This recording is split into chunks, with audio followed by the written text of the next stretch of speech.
இந்த பிறப்பு எதற்காக எனக்கு நீ கொடுத்திருக்கிறாய்? இந்த மானிட பிறவி எதற்கப்பா எனக்கு நீ அருளினாய்? சுகபோகங்களை வாழ்வதற்கா? சிற்றின்பங்களோடு தொடுவதற்கா? என்னுடைய பிள்ளை, என்னுடைய பேரப்பிள்ளை எல்லாம் சுகமாக வாழ்வதற்கு காசு, பணம், பேரு, புகழ், பதவி, செல்வாக்கு என்று வளர்த்துக் கொள்வதற்காக இதை நீ பிறக்க வைத்திருக்கிறாய். உன் திருவடியில் புகுமாறு என்னை செய்ய மாட்டாயா? இறைவனே, உன் திருவடியில் என்னை புகுமாறு செய்வதற்கு தானே இந்த பிறவியை நீ அருளிருக்கிறாய். மாணிக்க வாசக பெருந்தகை உருகி இந்த போற்றி திருத்தொழிலை நம்ம விளக்கத்தை தருகிறார். எளிதாக இந்த பிரபஞ்சத்தை நீ மானிட பிறப்பை பிறந்து விட்டால் சிவபெருமானுடைய திருவடியை நீ எளிதாக சென்று அடையலாமா? அது எப்படி எளிதாக சென்று அடையலாம்? யார் அடையவில்லை என்று முதலிலே பட்டியலிடுகிறார் மணிவாசக பெருந்தகை. நான் முதல் அவானவ தொழுதடை ஈரடியாலே மூவுலகந்து நாட்டிசை மொழி ஒரு மைப்புலன் மலர கோர்த்திசை கதிர்முடி திரு நெடுமால் அன்று அடிமொழி காணும் ஆதரவு அதனை கடுமுறையேனும் ஆகினும் கலந்து ஏழ்தர உருவ இடத்து பெய்து ஊழி முதல்வ சயசய என்று வழித்தியும் காணா மலரடி இணை. அது வரைக்கும் ஒரு பகுதி. யார் அவருடைய திருவடியை காண முடியவில்லை தெரியுமா? அந்த சராசரங்களையும் ஆட்டி படைக்கின்ற சிவபெருமானுக்கு அடுத்த இடம் பெருமாள். மணிவாசகர் பதிவாக கொடுக்கிறார். சிவபெருமான் சொல்றார், மணிவாசகர் அதை வெளிப்படுத்துகிறார். சிவபெருமானுக்கு அடுத்த இடம் பெருமாளுக்குப்பா. அவன் எப்படிப்பட்டவன் தெரியுமா? நான் முதலா பிரம்மதேவன் முதல் வானவர்கள் 30 முக்கோடி தேவர்கள் எல்லாம் போற்றி தவமிருந்து கிடைக்கப்பட வேண்டியவனா பெருமாள். மூவடியாலே இந்த மண்ணிலே அளந்தவன். ஓரடி விண்ணுலகம், இன்னொரு அடி மண்ணுலகம், மூன்றாவது மாவேலி என்ற அரசனை அவன் சிரத்திலே வைத்து அழுத்ததாக வரலாறு. 3 அடி மண் கேட்டவனுக்கு 3 அடியாலே இந்த உலகை அளந்தவன். அப்படிப்பட்ட அந்த பெருமாள் ஒரு நாள் எங்க திருத்தலம் திருவண்ணாமலை திருத்தலத்தில் பிரம்மதேவனும் பெருமாளும் அழகிய கூந்தலுடைய பெருமாள் அடிமுடி காணும் ஆதரவு அதனில் கடுமுரண் ஏனும் ஆகி முன் கலந்து ஏழ்தல உருவ இதற்கு பின் எய்து ஊழி முதல்வ சயசெய என்று வழுத்தியும் காணா மலரடி இலைகள். அப்படிப்பட்டவன் ஒரு நாள் சிவபெருமானுடைய திருவடியை கண்டே திருவேன் என்ற நான் என்ற ஆணவத்தோடு கிளம்பினான். பன்றி அவதாரம் எடுத்து இந்த நம்மளுடைய திருவாசகம் 8ஆம் திருமுறையாக அமைந்தது. ஏன் இது 8ஆம் திருமுறையாக வைத்தார்கள் என்று அடியனுடைய சிந்தையிலே தோன்றியது. முதல் திருமுறையாக வைத்திருக்கலாம், திருமுறைகளிலே இல்லாமல் இந்த திருவாசகம் தனியாக கூட வைத்திருக்கலாம்.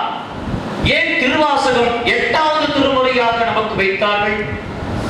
7 தேவாரங்களை அடித்துவிட்டு 8வதாக மணிவாசக பெருந்தகை அருளிய திருவாசகமும் திருக்கோவையாரையும் ஏன் வைத்தார்கள்? என்னுடைய சிந்தையிலே தோன்றிய பொழுது மணிவாசகரிடம் இதை வினாவாக கேட்டேன்.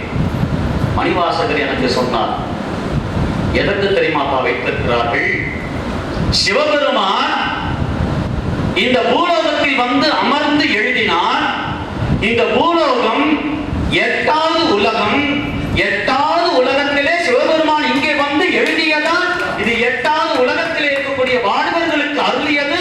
அதனால் இது 8ஆம் திருமுறையாக பெயர் பெற்றது என்று மணிவாசகர் பெருந்தகை எனக்கு அருளினார். இது 8வது உலகம் பூலோகம். நமக்கு கீழே 7 உலகம் இருக்கிறது, நமக்கு மேலே 6 உலகம் இருக்கிறது.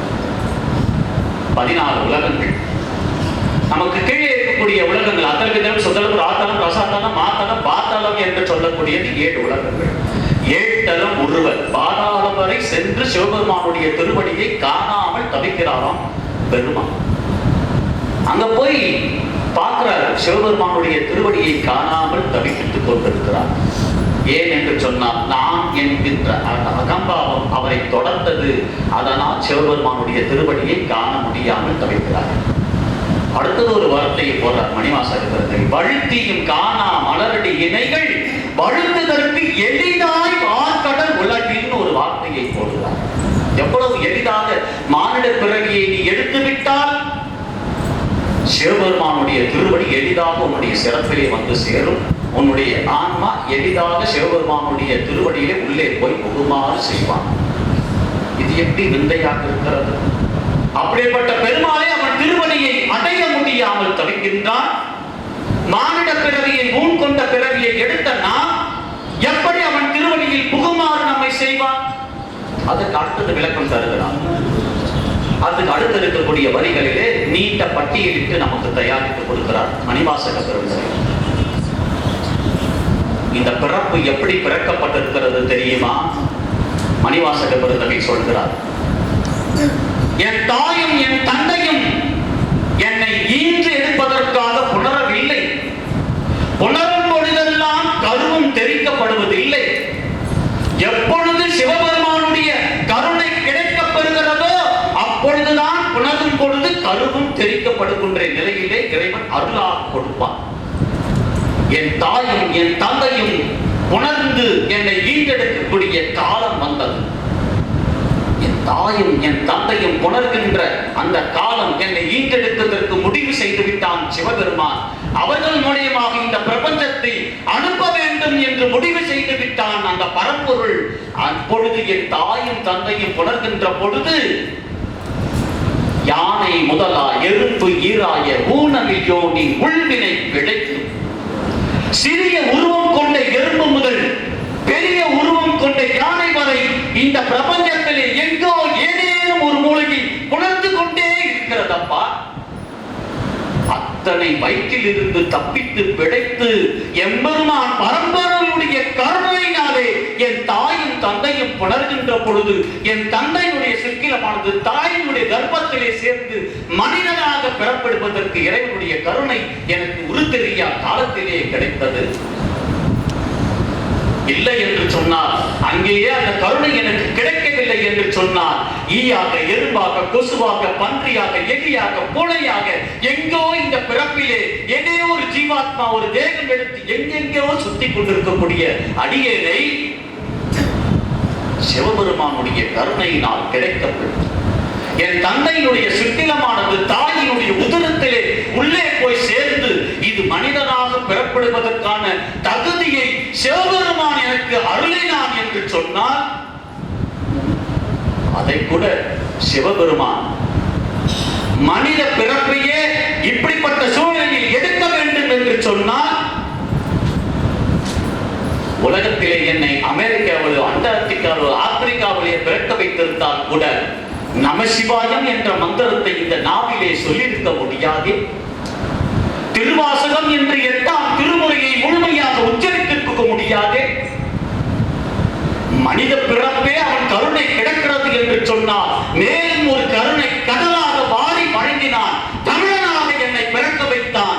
என் தாய் தமிழச்சியாக இருந்தால், என் தந்தை தமிழனாக இருந்தால், அவர்களுக்கு தமிழனாக பிறந்தே அதற்கும் தாண்டி ஒரு கருணையை கொடுக்கின்றான். தமிழராக பிறந்தவர்கள் எல்லாம் திருவாசகத்தை தொடுவதில்லை. தமிழனாய் பிறந்தால் மட்டும் நமசிவாய மந்திரத்தை உச்சரிப்பதில்லை.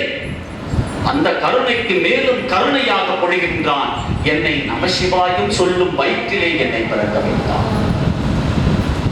எந்த திருவடியை காண வேண்டும் என்று பெருமாள் தேடி ஓடினானோ அதே திருத்தலத்தில் என்னை பிழைக்குமாறு என்னை இறைவனுடைய கருணையினால் கிடைக்கப் பெற்றிருக்கிறேன். இந்த பிறப்பு எப்படி அப்பா கிடைத்தது? இப்படியெல்லாம் உன் கருணை கிடைத்தது. யானை முதலா எறும்பு ஈராய ஊனமில் யோனி உள்வினை பிழைக்கும். மானுட பிறப்பினுள் மாதா உதுரத்து ஈனமில் கிருமி செருவினில் பிழைக்கும். இறைவன் கருணை கிடைக்கப்பது மட்டும் அந்த பிறவியை எடுத்து பிறக்காமல் அப்பொழுது கூட தாயின் உதிரத்திலே லட்சக்கணக்கான கிருமிகள் தோன்றி என்னை பிறக்க விடாமல் அழிய செய்யும். அம்மா இதெல்லாம் கையெழுத்து வாங்கணும்னா தயவுசெய்து அப்படின்னா நான் பேசுறது நிற்கிறேன்.